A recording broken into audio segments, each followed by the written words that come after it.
Morning, everybody. The crisis in Ukraine enters a new chapter. Pro-Russian militants seize a string of Ukraine cities over the weekend. Meanwhile, Ukraine's acting president says he's not opposed to a country-wide referendum which could give regions of that country greater autonomy. We'll have a live report from the region right here, right now on the News Hub. Good morning and welcome. I'm Simon Constable.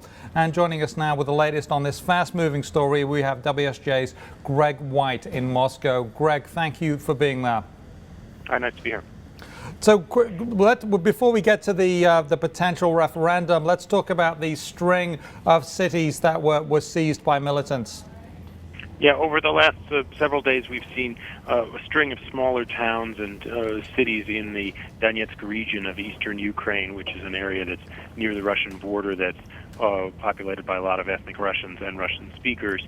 And a lot of these little towns have now gone over to the Donetsk People's Republic, as they call it, and a self-proclaimed separatist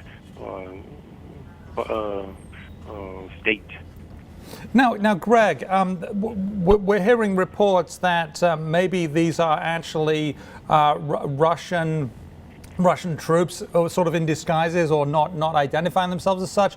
Do we know that for sure now, or is that just all speculation still? It's very hard to tell for certain. The Russians, of course, deny it, but there's an awful lot of visual evidence that people in Russian-style military uniforms with modern military weapons and the latest in equipment that are distributed to Russian soldiers. There's no insignia on the uniform, so it's been hard to tell.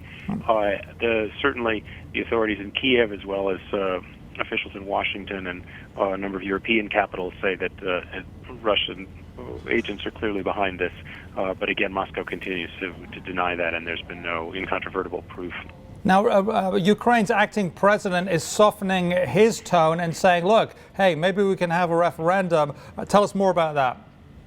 Yeah, the government in Kiev is really struggling, it seems. They, over the weekend, first threatened to have to conduct a military operation against the separatists, but that hasn't materialized today, and it's really not entirely clear whether they have enough troops in any kind of readiness or police who could move on these areas, and to whether they'd be willing to move against civilians who are on the barricades in many of these towns.